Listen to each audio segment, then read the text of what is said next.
Halo. Hai. Hai, ini kembali lagi bareng kita berdua, Dua Dunia Dengan Dona dan Dian. Apa kabarnya semua hari ini? Wow, ini kita udah memasuki bulan April 1 April 2021. dan kita sekarang mau bikin episode kedua. Jadi kemarin kita udah bikin intro, mudah-mudahan kalian semua udah pada denger dan udah suka, udah follow Instagram kita juga. Dan hari ini kita bakalan ngobrol dan membahas mengenai satu tema yang penting banget buat kita berdua, terutama karena kan podcast ini adalah podcast obrolan kita berdua yang biasanya kalau dalam kehidupan sehari-hari kalau ngobrol berjam-jam. Betul. Berjam-jamnya ngebahas macem-macem, tapi terutama yang kita mau highlight hari ini adalah seputar tentang healing gitu. Apa sih healing itu sebenarnya buat kalian gitu, dan kalau buat kita healing beda ya. Tapi mungkin secara general healing itu adalah salah satu proses untuk menjadi lebih lebih balance dan lebih healthy lagi. Kalau mungkin secara general. Tapi kalau buat Dona apa Don healing? Kalau buat gue healing itu about growing from your pain gitu ya. Menyembuh ya, karena kalau kata dasarnya healing is menyembuhkan gitu ya. Jadi menyembuhkan luka batin. Ya seperti itu mungkin ya. Menyembuhkan luka batin ya. Mungkin lebih growing from your pain gitu kali ya. Jadi bertumbuh dari luka batin atau dari rasa sakit gitu dari ya. Rasa sakitnya rasa sakit apa tuh? Pastinya dari traumatic experience kali ya. Gitu ya. Tapi kalau buat aku sih healing mungkin saat ini setelah udah menjalani semua pengalaman healing berpuluh tahun, dan ini beneran berpuluh tahun ya, berpuluh tahun. Kalau bagi aku healing itu adalah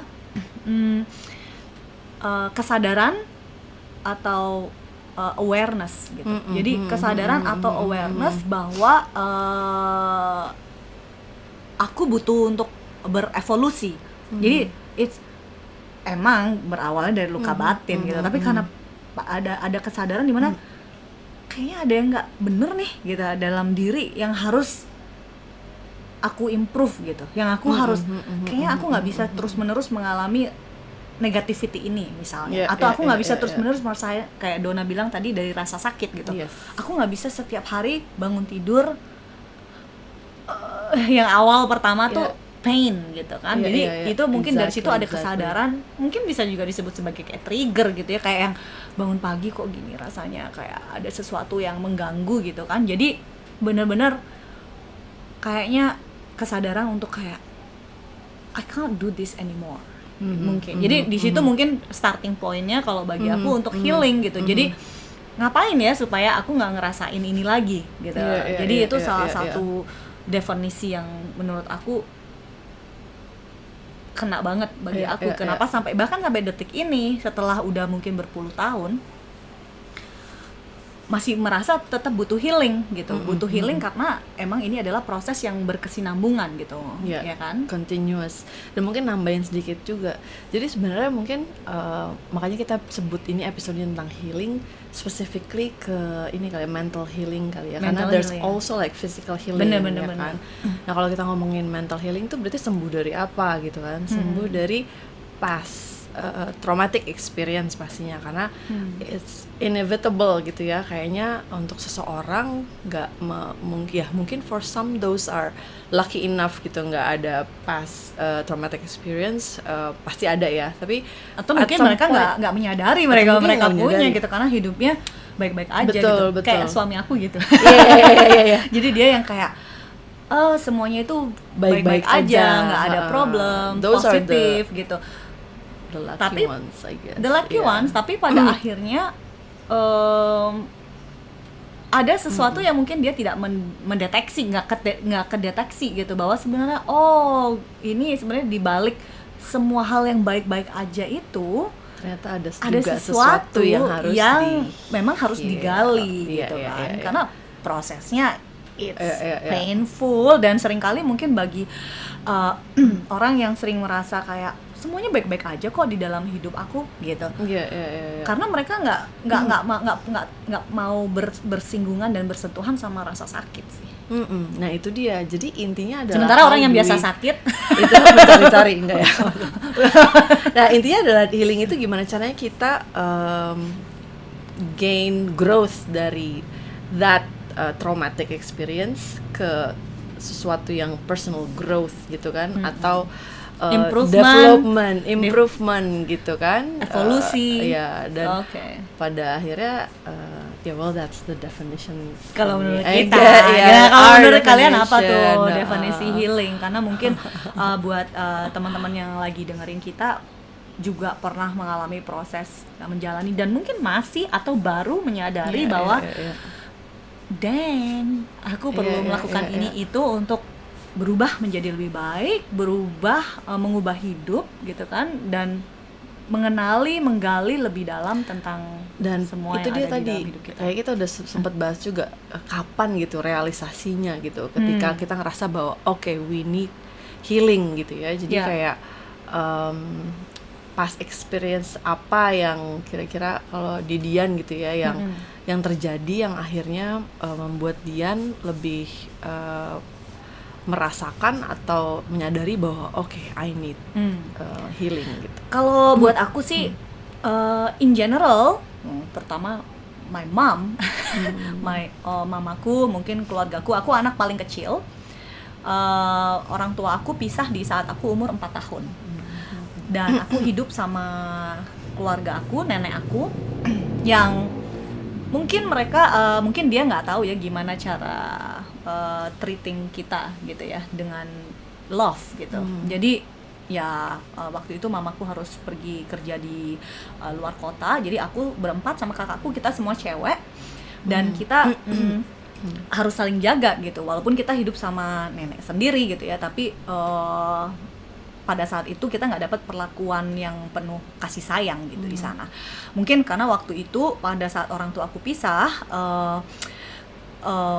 perceraian itu masih tabu.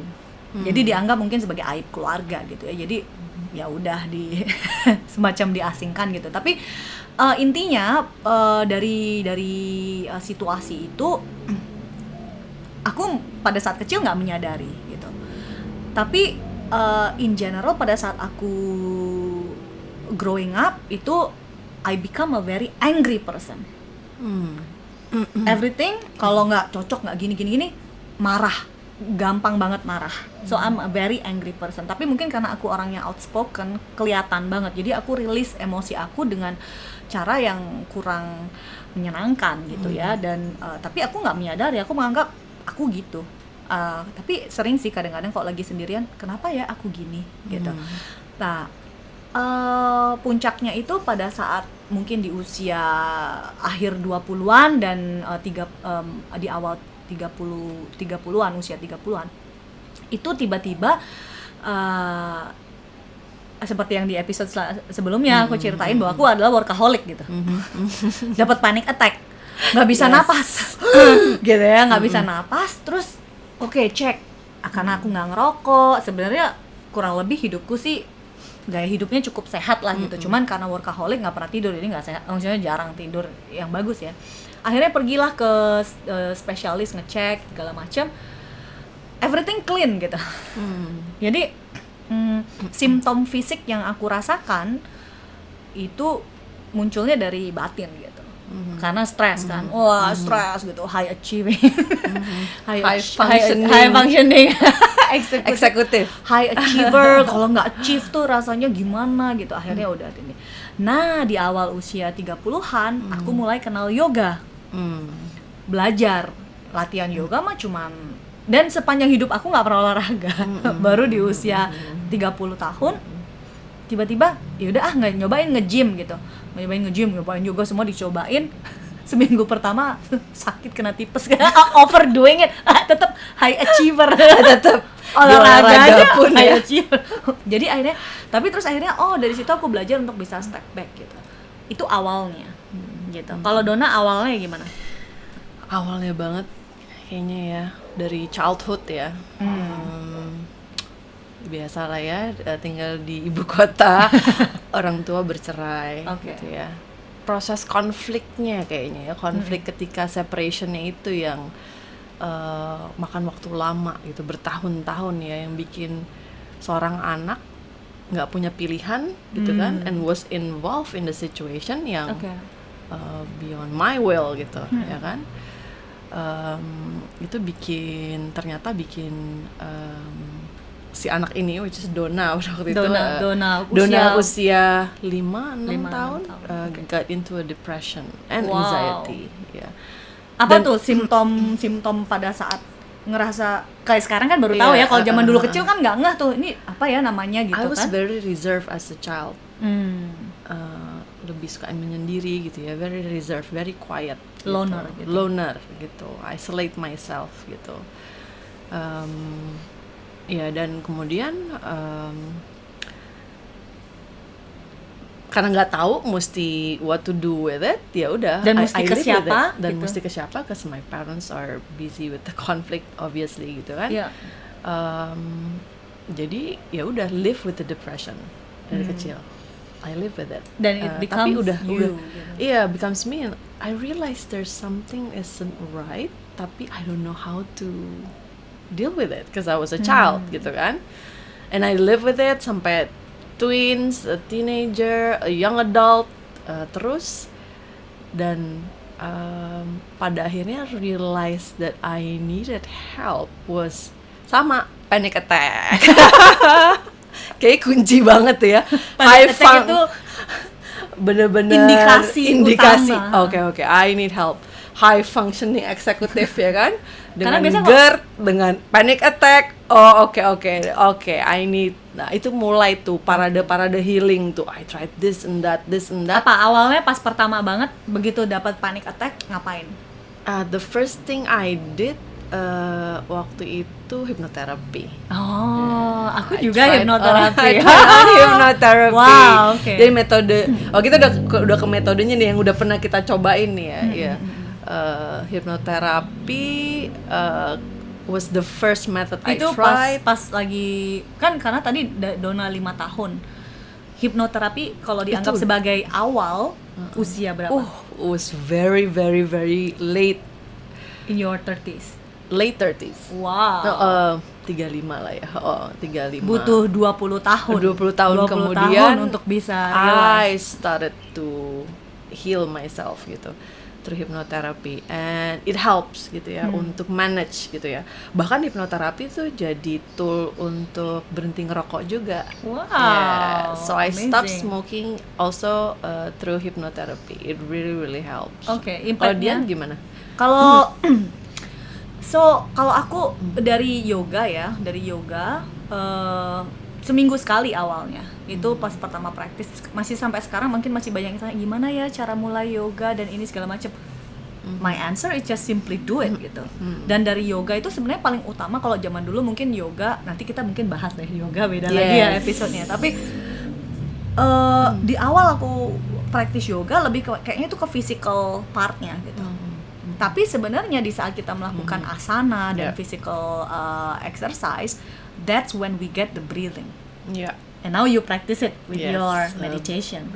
Meditation and breath work. Right? So breathing is the main thing. Karena dari panic attack nggak bisa nafas. No control over yourself. We need to know how to breathe because itu key-nya gitu. Jadi saat terus akhirnya aku juga ngambil sertifikasi jadi guru yoga itu karena kepengen belajar lebih dalam apa sih yoga ini di luar headstand, handstand, all those fancy pose gitu ya. Tapi apa sih sebenarnya? Dan dari situ ada momen dimana gimana ya aku berubah dan aku belajar yoga nafas itu I find how to be calmer.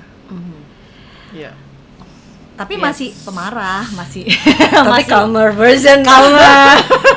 Calmer version. Tapi masih pemarah gitu, masih angry gitu.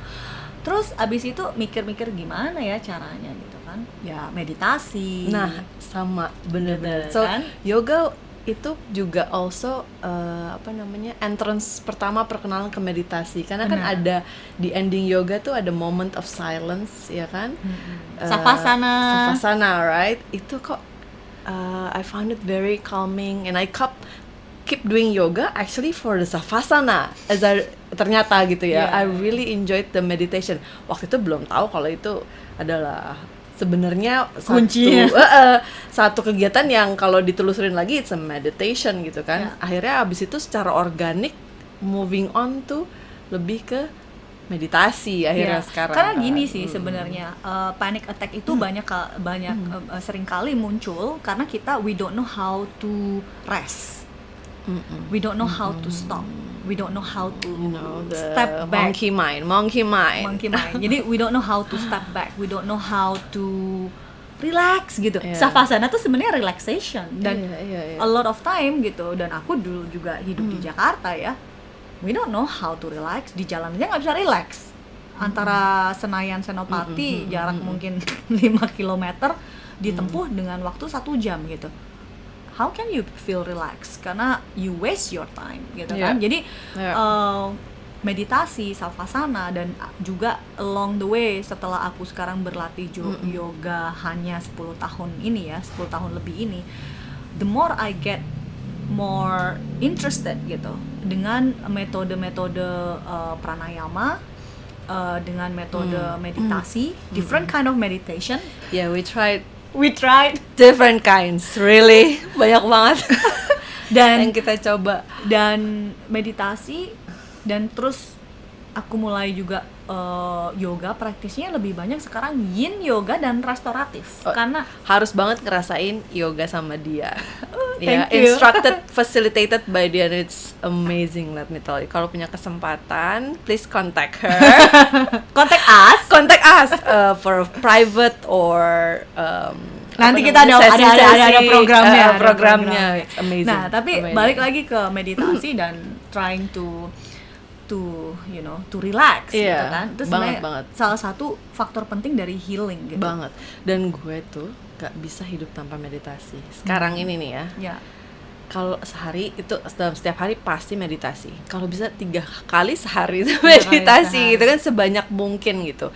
Dan it's fundamental banget ya, benar-benar. What is your favorite breath work exercise?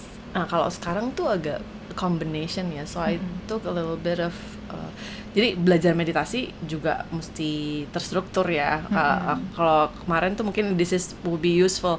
Kemarin tuh pakai aplikasi awalnya namanya Headspace. Jadi dia ngajarin teknik-teknik different kinds of meditation yang cocok yang mana. Kemudian juga dia ngajarin untuk memperpanjang durasi meditasi. Mungkin awalnya cuma bisa 2 menit gitu ya. Nanti makin lama makin panjang gitu ya. Nah, it's a very good application kalau misalnya mau coba menelusuri memperdalam meditasi. Terus habis itu sempat juga coba yang lebih agak sedikit mendalam, Silva Ultramind. Kalau ini ngajarin supaya meditasinya itu lebih efektif gitu ya. So you get into your theta state itu lebih cepat gitu. 1, 2, 3 meditated. itu juga sesuatu yang menarik tuh gitu. Mungkin bisa useful buat teman-teman yang pengen atau mungkin udah sampai situ juga gitu ya, sharing tapi aja. Emang meditasi itu banyak orang yang aku nggak bisa meditasi karena nggak bisa diem. But that's why you need it. That's why you need it gitu. Karena seringkali semua hal yang kita pikir nggak bisa yoga karena aku nggak fleksibel. That's why you need it. So a lot of time kita memang punya resentment atau rejection akan hal-hal yang sebenarnya kita belum pernah experience, kita nggak pernah alami, nggak pernah mulai.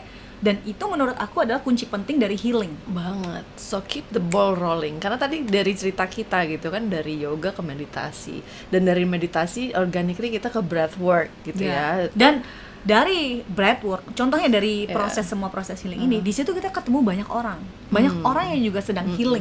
Kita learning dari mereka, important, belajar dari mereka, dan kita mencari tahu. Mungkin ada story dan inspirasinya juga kenapa alasannya kita bikin Dua Dunia, karena mungkin story kita ini bikin kalian mungkin jadi sadar gitu, jadi aware.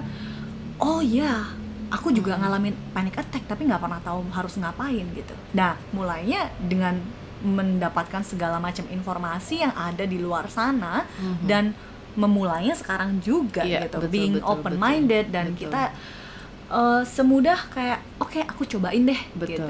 Dan nyoba itu kan yang ini nggak cocok, yang itu cocok, yang ini nggak ada metode yang paling benar dan metode yang salah. Jadi akhirnya kalau di gue nih contohnya ya, gue ngambil sedikit ini sedikit itu, kayak I do a combination of yoga, meditation and breathwork gitu. Kan sekarang lagi nyobain tapping, something new yang lagi dipelajarin kemarin. Kebetulan ada sahabat baik ngajarin metode tapping, dan jadi di-include di morning routine nih, udah mulai just starting to learn about it. So awesome. Pada akhirnya kayak gitu kan. What's your routine looks like? So kalau buat aku,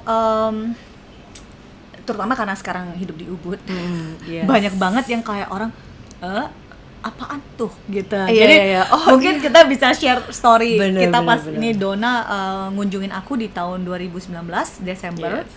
Tiba-tiba dapat rekomendasi untuk pergi active meditation. Oh, itu so funny. Apa tuh active meditation? Jadi kalau ada orang yang mikir, oh aku nggak bisa diam, then go to active meditation. Jadi di situ kita full on releasing semua semua tension, stress yang ada di dalam diri kita melalui aktif meditasi, di mana kita itu berdiri, nggak ada duduk, jumping, and then like making a dancing, making a weird sound, dan kita juga accepting ya, menerima semua reaksi yang hadir di saat kita menjalani atau melakukan metode-metode yang kita jalanin. Cuman waktu itu pengalaman kurang menyenangkannya lagi ada yang bau badan. Jadi biasanya kan di dalam ruangan very close environment, jadi ya semua nafas dan semua bau ya contain di dalam ruangan. Tapi itu adalah gitu salah satu rilis juga. Cuman mungkin saran kita sih kalau mau meditasi rame-rame mandi dulu kali ya. Kayaknya sih harus. Dan sikat gigi. Mandi dulu.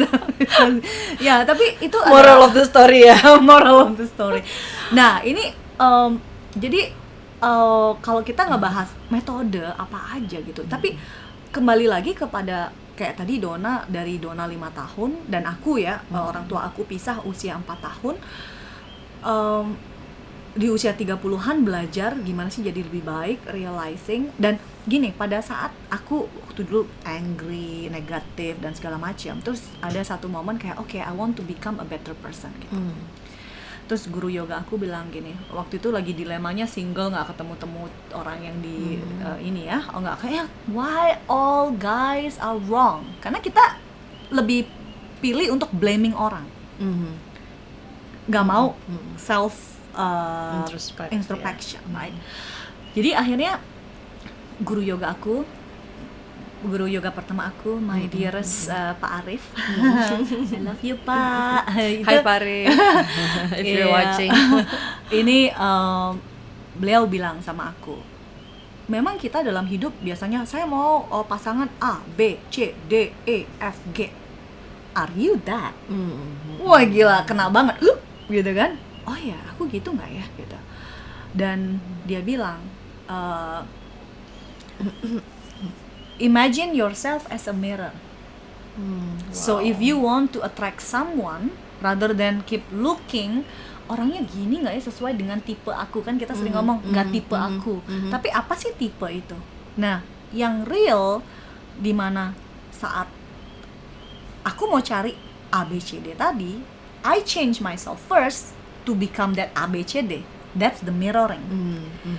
Jadi pada saat itu kebetulan gitu ya, suami aku saat ini waktu itu belum pacaran dan segala macam, dia itu positif banget orangnya, sampai oke gue negatif ya orangnya, suka kalau ngeliat orang judging gitu, negatif gini.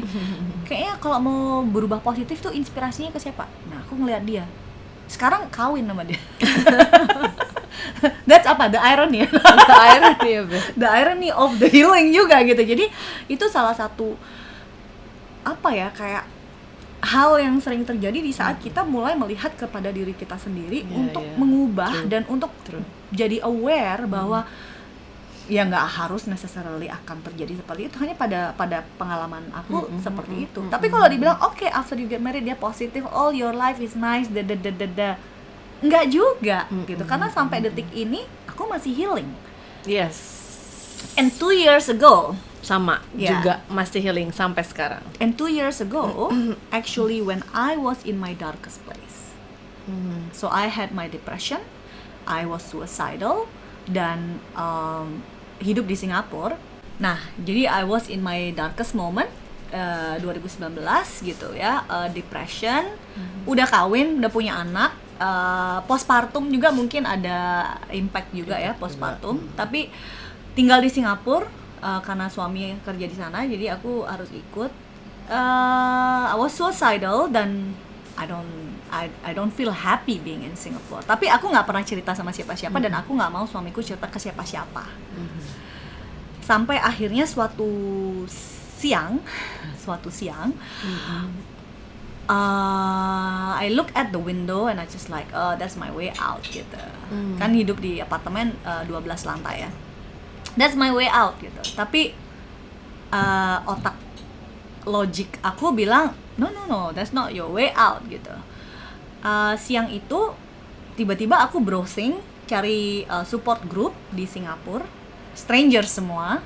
Aku datang ke sana, terus nangis bombay, dan disaranin pergi ke GP, dokter umum gitu, supaya dapat medication dan segala macam. Aku pergi ke sana, dikasih medikasi supaya karena kamu depresi, minum obat penenang lalala gitu ya. Tapi aku akhirnya memutuskan untuk, aku bilang sama suamiku, oke, aku nggak mau take medicine.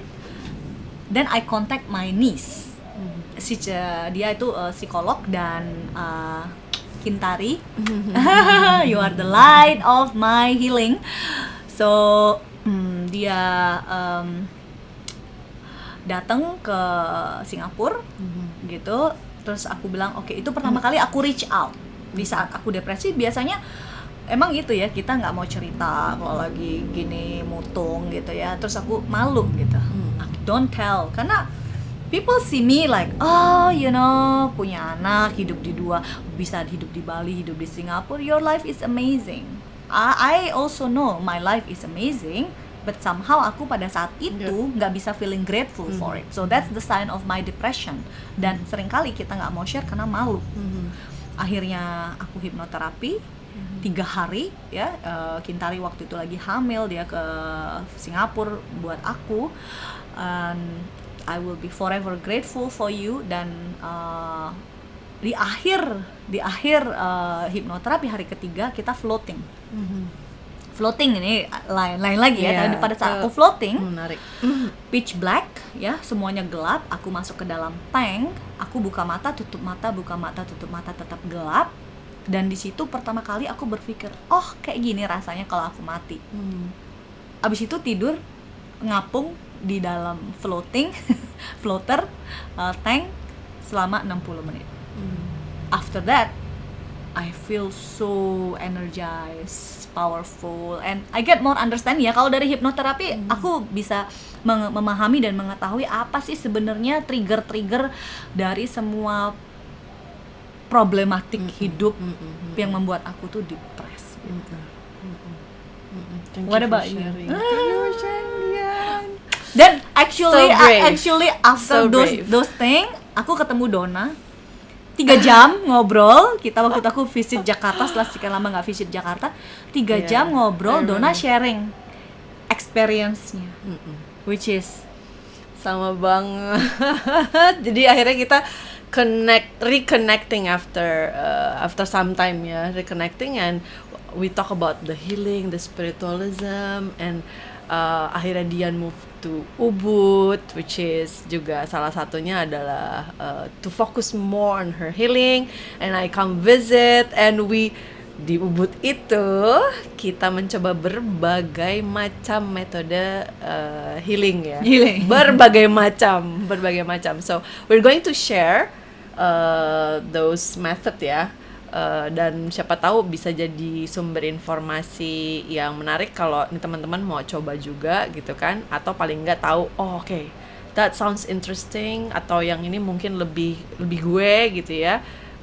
Kita mau bahas dari yang mana dulu nih, karena banyak banget gitu. Tapi mungkin kita mulai dengan yang sekarang aku juga masih jalani, dan Donna sharing ke aku yang membuat aku mikir, pergi ke terapis tuh nggak masalah gitu. Yes. That's a big story, right? Ya. Mungkin sebelum kita ke method ya.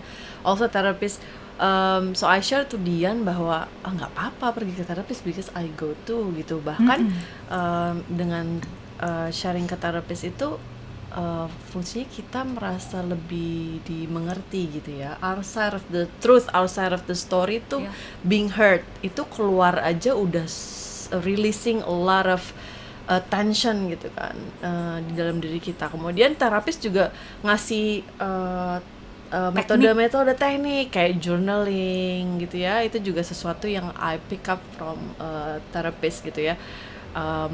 Journaling, kemudian jurnalnya dibakar sebagai simbol bahwa we're letting go of the problem gitu ya. And other methods. Kalau Dian gimana nih pengalamannya waktu? Kalau aku justru mulai terapi itu sekarang ini, and it's couple therapy. Jadi sekarang sih aku belum ada sesi berdua sama suami. Jadi aku sudah menikah 8 tahun, dan di saat society bilang sama kita, you have to get married. Kalau Donna kan menikah di usia 20-an, aku menikah di usia 34. Jadi buat budaya Indonesia, telat, inilah itu segala macam. Tapi kita nggak pernah dibekali dengan gimana sih caranya untuk kita itu bisa hidup bersama dengan orang lain yang punya karakteristik dan kepribadian yang berbeda. Jadi dengan ceritanya Donna pada saat aku mengalami depresi, saat aku nggak suka hidup di Singapura ya, itu membawa aku untuk realize bahwa sebenarnya kita bisa melakukan apapun, resource-nya itu unlimited di luar sana. Dengan aku browsing, cari support group, itu bisa jadi salah satu cara pertama untuk kita, karena harus mulai dari diri sendiri. Kalau orang lain, misalnya aku bilang sama Don, kamu punya masalah gini-gini, pergi deh lihat ketemu ini, mungkin bakal masuk atau nggak bakal masuk. Kalau aku sama Donna, karena kita take each other input, bisa masuk. Tapi kalau ada kadang eksekusi, lo lagi ngalamin ini dan itu, pergi deh lihat ini, kita nggak bisa kayak gitu. Karena seringkali orang mungkin belum merasa I need the healing. Mereka bahkan nggak tahu mereka butuh healing. Jadi kenapa tadi aku bilang bahwa bagi aku healing itu artinya awareness, dimana kita sadar bahwa kita perlu menjalani proses yang membuat kita itu lebih baik gitu. Iya, realisasinya sendiri itu satu proses besar gitu. Bener. Ya di dalam proses healingnya sendiri gitu. Banget. Realizing that we need help. Banget. Jadi buat teman-teman yang lagi dengerin kita ini, kalau misalnya sedang merasakan, apalagi di saat pandemi ya. Iya. Pandemi itu mungkin pemicu pandemi juga makin ini nggak, Don? Ada pernah ngalamin ini nggak? Aku kebetulan beruntung banget pas pandemi. Tadinya living the best life di Ubud ya kan pas pandemi. Tadinya niat mau balik ke Singapura, tapi gara-gara pandemi malah jadi kayak ya udahlah di Ubud aja, karena di Ubud kayak hidup in the bubble gitu. Sekarang kayak hidup di bubble gitu kan. Jadi kayak I feel super grateful karena aku punya kesempatan untuk bisa hidup di bubble. Tapi kalau kayak Donna yang di Jakarta ya, karena kita kemarin kan isolated for 1 year gitu. Nggak cuma isolated dari situasi ya pekerjaan, sekolah untuk anak, di rumah pun kita decided untuk di kamar masing-masing karena we don't know how this virus would like interact within the family cluster juga gitu ya. Jadi lebih banyak sendiri gitu, dan akhirnya kan banyak waktu sendiri ya kita, dan nggak bisa kemana-mana, kita ciptakan distraction ya, itu nonton Netflix. Kalau udah nonton semuanya Netflix mau ngapain lagi? At the end akhirnya harus menghadapi diri sendiri gitu kan, mau didistract seperti apapun, dan akhirnya harus deal with all these issues di dalam kamar, isolated sendiri gitu, which is really hard gitu ya. Tapi I think the best thing ever happen juga gitu ya, mungkin ya buat gue at least ya, dan mungkin buat kebanyakan orang, karena it gives you time to actually solve problem yang lo nggak akan attend kalau sibuk. Kalau it was a normal day in your life a year before gitu kan. Macet gitu ya. Yes. Jadi mau nggak mau you need to deal with gitu. Dan dealing with it juga mungkin adalah ya itu pastinya healing gitu ya. Pastinya healing dengan bagaimanapun caranya. Jadi ya itu, pandemi itu triggers. Dan pandemi ini adalah sebenarnya collective healing kalau menurut aku, karena hindsight karena kita dipaksa gitu, kita dipaksa mengubah semua habit ya, kebiasaan kita. Banyak yang bilang kalau kerja harus gini, semua standar ya, apa tuh namanya yang kita stereotype, things has to happen this way that way. Itu dengan pandemi itu membuat kita juga jadi lebih kayak ternyata aku bisa melakukannya dengan cara A, aku bisa melakukannya dengan cara B. Kita harus eksplorasi. Jadi di healing itu juga salah satu key-nya eksplorasi, karena ya kayak mungkin yang Donna pas lagi akhirnya setelah setahun setengah ya, lebih 2 tahun ya, akhirnya 2 tahun kembali ke Ubud. Akhirnya setelah akhirnya satu setengah tahun kembali ke Ubud, langsung melukat ya Dan. Oh iya, first experience begitu nyampe tuh melukat. Nah kalau melukat sebenarnya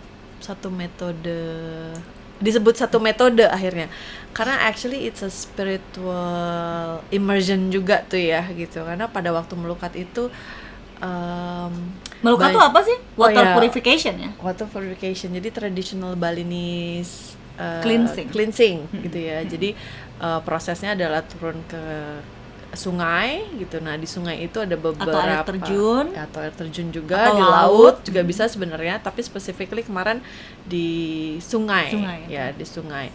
Jadi di sungai itu kita nanti dihadapkan dengan beberapa seremoni gitu ya, seremoni lokal yang mungkin similar dengan upacara gitu ya kalau di orang Bali gitu. Banyak analogi seperti berenang menyeberang sungai tanpa melihat ke belakang, artinya leaving the past behind gitu ya. Ini kayak tulisan di tempat aku, inhale the future, exhale the past. Yes, iya seperti itu gitu. Jadi banyak analogi simbolis gitu ya, yang ketika kita lakukan kayak reflect back ke badan kita, dan badan kita menerima itu, dan akhirnya kita melakukannya gitu, releasing the past. Jadi the act of metodenya melalui reenactment gitu ya, reenactment of the analogy or philosophy itu. It's really beautiful, dan akhirnya mengerti juga kayak, because it was my first upacara ya di Bali. Akhirnya yang understand why Balinese people appreciate and value their upacara so much. It was so soothing, it was so wonderful, powerful energi yang kita rasakan dan kita dapatkan setelah acara melukat itu tuh undescribable. Kalau ada kesempatannya teman-teman cobain deh, it's really recommended. Terus abis itu pas setelah udah, jadi pas seminggu pertama Donna balik lagi visit aku ke Ubud, itu kita benar-benar menjalani series spirituality back to back healing. Lagi di Ubud tapi schedule Jakarta. Apa aja tuh? Schedule Jakarta tapi schedule healing. A, B, C penuh jadwalnya seminggu. Ya kan? Mulai dari sound healing, dia took me sound healing 2 kali seminggu, yoga nidra, floating, chanting, ya kan, women circle, kita ketemu sama death doula gitu. Apa tuh death doula? Powerful banget. Jadi death doula tuh kalau pernah dengar birth doula itu orang yang bantu untuk mengasistensi ibu hamil melahirkan ya. Tapi kalau death doula ini adalah orang yang mengasistensi orang menuju ke sakratul maut ya, ke meninggal gitu ya, ke kematian gitu. Which is kalau aku prinsipalnya itu in life yang paling pasti dalam hidup itu, semua hal dalam hidup nggak ada yang pasti, tapi yang paling pasti kita bakal mati ya. So death doula ini itu grounding experience banget sih, just having that conversation gitu ya, grounding experience, karena jadi membuat kita berpikir we really need to think about like, or to be equipped gitu ya bahasanya, to know how to die, to be ready for it, dan menurut aku gitu. Juga normalizing that. Jadi mungkin di saat pandemi juga kita kan tiap hari ngitung ya ada berapa orang yang meninggal gitu, dan karena penyebabnya virus ini gitu. Nggak bilang bahwa it's life or whatever, tapi ini situasi death ada di sekitar kita itu, gimana sih kita ini sebagai manusia menormalisasi bahwa emang mati akan pasti gitu. Nah ini cara kita encounter death itu di cover di sini, dan ini very healing banget karena membuat kita itu jadi manusia yang lebih let go, acceptance. Aku ya dari itu sih, dari woman circle yang sama death doula kita ini, I get more accepted, and also at the same time I want to live life the fullest. Yes.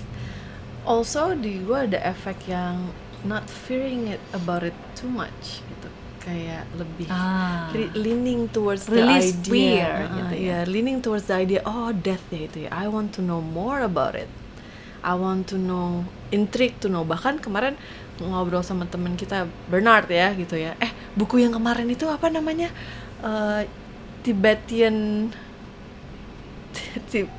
of Death. Tibetan Book of Death gitu. Wow. Jadi aku belum baca tuh.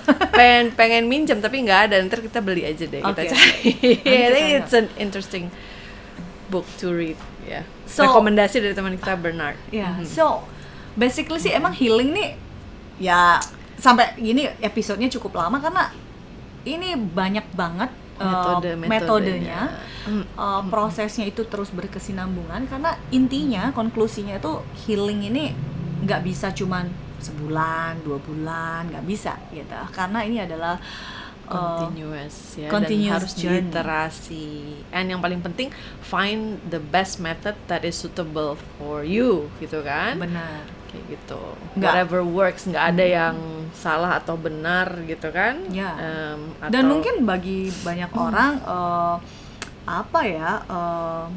sometimes kayak sesuatu yang lebih kayak doa juga ya, doa itu juga salah satu cara untuk healing. Jadi kenapa kita nggak cover di sini, karena kita bicara secara spirituality aja, kita nggak mau membahas religion gitu ya. Jadi kalau buat kita, jadi dari episode ini kita mungkin semoga ini cukup. Nanti kalau misalnya butuh yang lebih mendalam, misalnya bahas dong satu episode khusus tentang sound healing, efeknya, impactnya, contohnya, atau bahas dong tentang kayak floating itu apa gitu, dan mungkin kita bisa bahas kayak faktor dari health-nya gitu ya, mentalnya, boleh aja gitu. Nanti share, mungkin kalau ada yang minat kepengen tahu lebih dalam, kita akan bahas itu. Jadi kita wrapping up episode kita ini dengan konklusi apa nih?